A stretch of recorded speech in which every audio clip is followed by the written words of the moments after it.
Hey, you guys, something happened this morning when I was on my way to work, and I am feeling so many ways about it.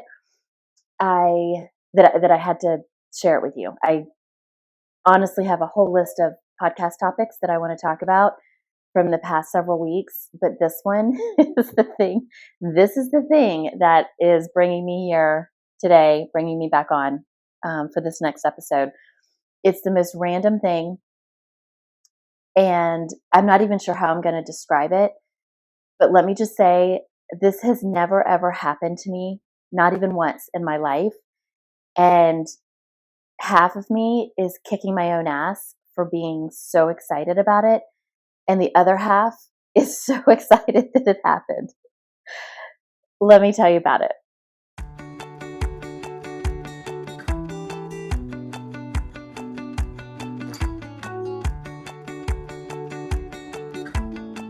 So this morning I'm driving to work, and for those of you who don't know or haven't followed me or haven't seen, I think I posted about it a couple years ago. I Right after my divorce, I bought myself a Mazda Miata, and it was on so many levels just the most amazing thing that I could have done for myself.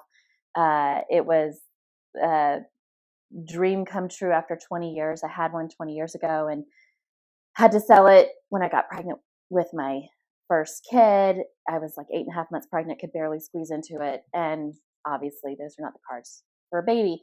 So, had to sell it. So sad, was so sad.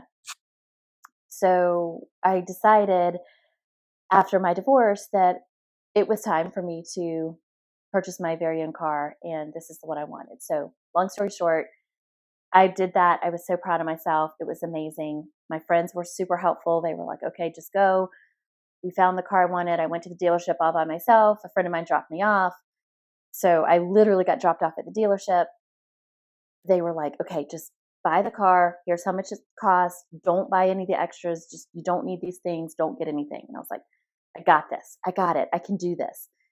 So long story short, I bought all the things, like everything. I was so worried I would not get this car, and I loved it. And I was like, oh yeah, no, I definitely need that. I need that full package. I need the package that's going to actually cover all of my funeral costs because I'm going to be buried in this car. So I bought all the things. 2 years later, I don't regret it. I still love it. It's my favorite, very favorite car. So fast forward to this morning, I am driving to work top down. It's a beautiful morning, passing a construction site. So I'm going slow because, there's men working on either side. They're doing road work, road construction, going 20 miles an hour, being safe, all that. You guys, I shit you not, I got whistled at by a construction worker. And I'm not going to lie, it wasn't even like, wait, did that happen? No, it was a solid, full on, I can't whistle, but a total kind of whistle. And as I slowly kept going, I didn't turn around. I didn't look back. You guys, I was so happy that I got catcalled for the first time in my very long life. It has never happened to me. So in that very moment, I was so like, oh my God. I mean, I know. It's the car. It's clearly the car. But in that moment, I was like, oh my God, someone whistled at me. And in that very next moment, I was like, Kelly, what the fuck? You're a feminist. You should not be happy about that. That's just wrong. That's not okay. Men shouldn't treat women like that. And yes, I absolutely believe that. And that's, we're not here to be objectified. But you guys, I'm not joking. This morning, it really felt a little good to be objectified. Just a little bit. It's I don't even know. I don't even know the words to put around it, but was I was kind of excited about it, and here's why. So I want to talk about why I was a little excited about this. So as you guys know, I am full on getting ready to take my youngest daughter, my youngest baby, to college in basically a month and a week from today. And I, I I can't even talk about it. There still are no words. I'm 5 weeks out. We're down to one hand of the number of weeks that I have left with her. And so there's so much that's been going on emotionally around that. So much. Like, I can't even talk about it. I know I need to do a podcast about it. Can't do it. The words cannot come out right now. Shoving it all down. It's about here. If you're listening to this, I'm doing the level of my neck here. All the emotions are just staying right here, right below my throat. Can't talk about it. Also, I have been going through the past year and a half, maybe, down the perimenopause journey. And I'm not going to lie, you guys, like it's no joke. It is it's no joke. And I think I need to talk more about it here in this space. I am assuming that a lot of you are women, or as this Emily, the sex therapist who I took her master class, as she refers to you as vulva owners, refers to us, which I love that term. So if you are a vulva owner and of a certain age, late 40s, early 50s, you're my girls. You know what I'm talking about. And it is, it's no joke. So I also, this past week, let me see how I can describe this with and still keep it classy. I mean, I don't know. Like I think we've passed the point of classy when I said I was so excited about being whistled at, but let's see if we can keep this classy. So I started my perimenopausal journey. It was in March of 2022 and went 6 months. You have to go through 13 months of a very specific thing.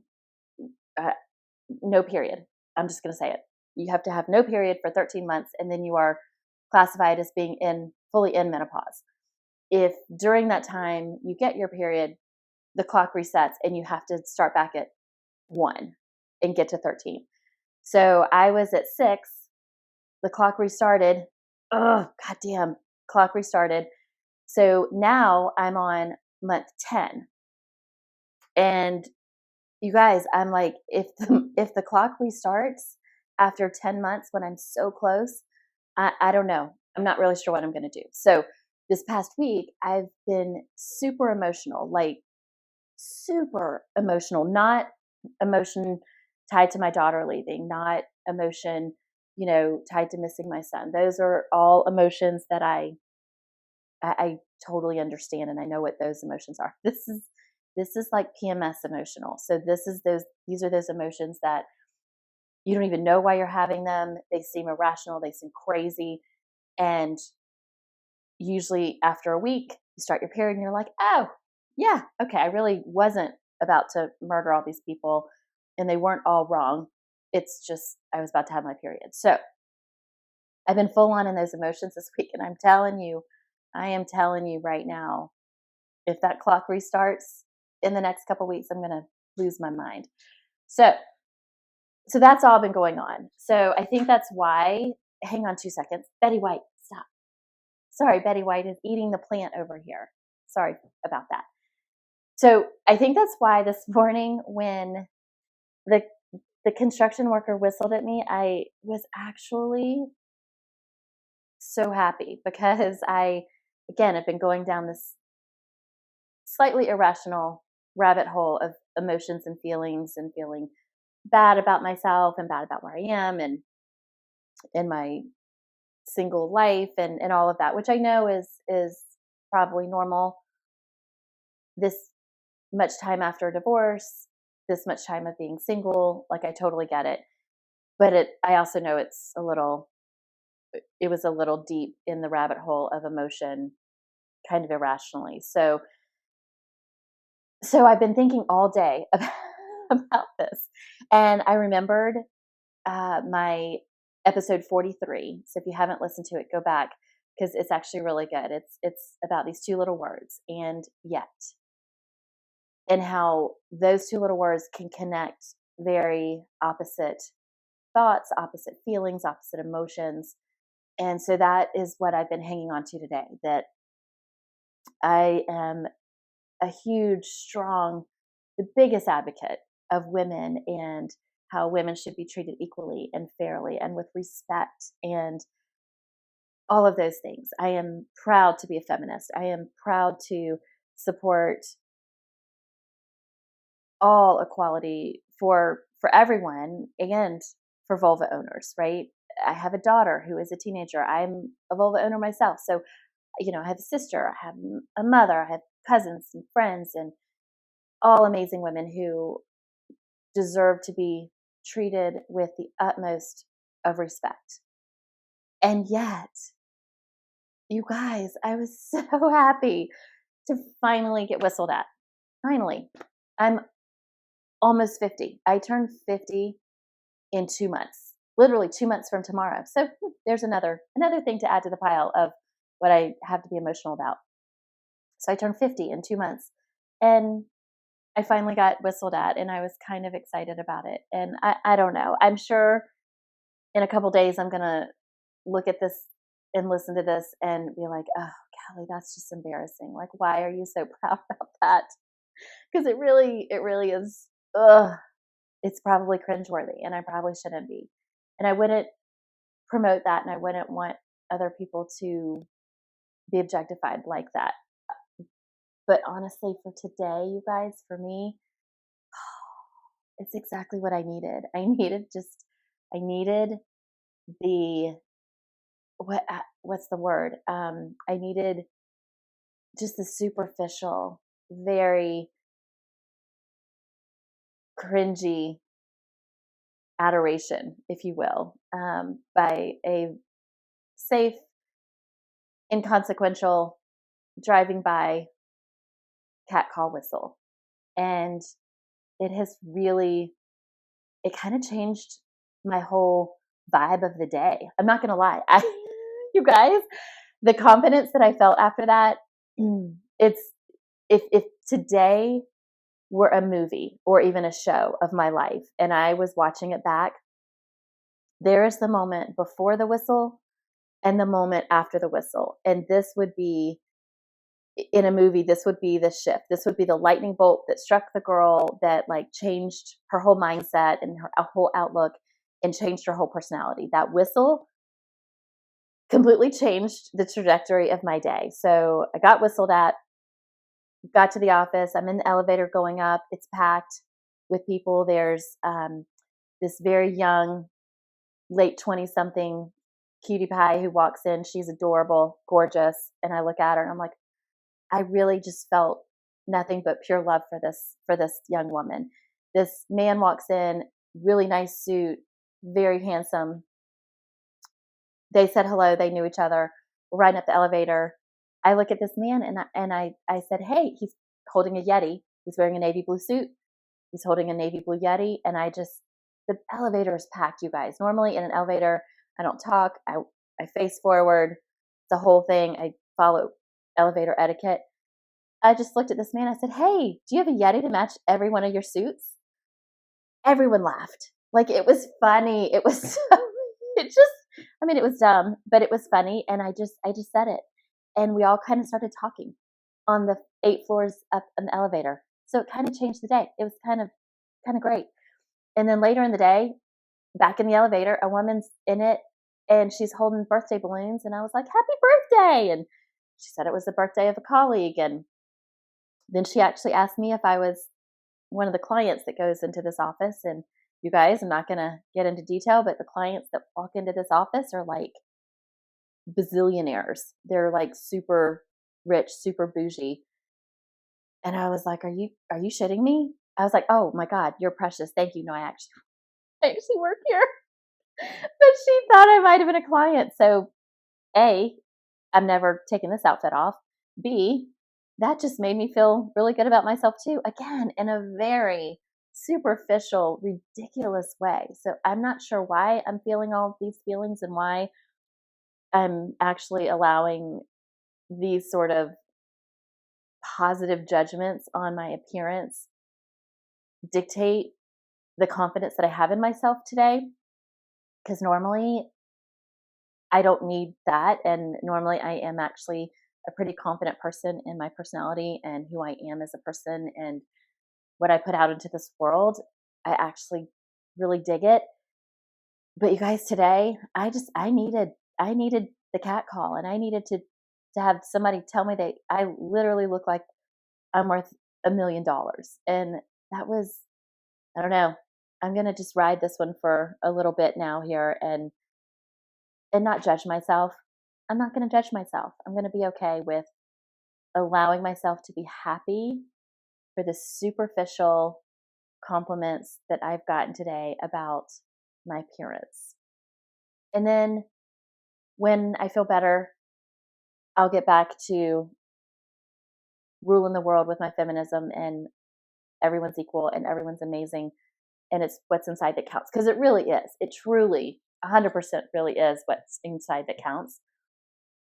But holy shit, you guys, today it did feel kind of good for the outside to get a little bit of outside attention. I'm not going to lie. And P.S., before I end, also, if you don't follow me on Instagram and don't know, I am so excited. I know I teased it up several months ago that I was going to have a big announcement, and the big announcement is still coming, but the small announcement about the big announcement is that I am almost ready to launch a new business and a new company. And I am about to launch a new t-shirt company that I'm so excited about. My daughter actually started it back in the pandemic, and I've been for about a year and a half now dreaming of taking it over because she sort of walked away from it. And back in December, everything aligned, all the stars aligned, everything, the couple things that I was researching and trying to find, I found. And so now comfythreads.co, C-O, is about to launch into the world, hopefully in the next few weeks. And you can go to the website. I will link it in the show notes. And you can go to the website and sign up to be notified when we officially launch. And there'll be some fun discounts and codes for anyone who signs up.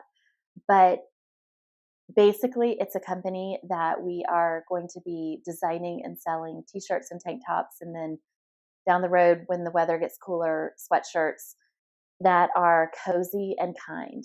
So they're funny, they're inspirational, they're kind, and they're meant to start conversations and meant to connect us.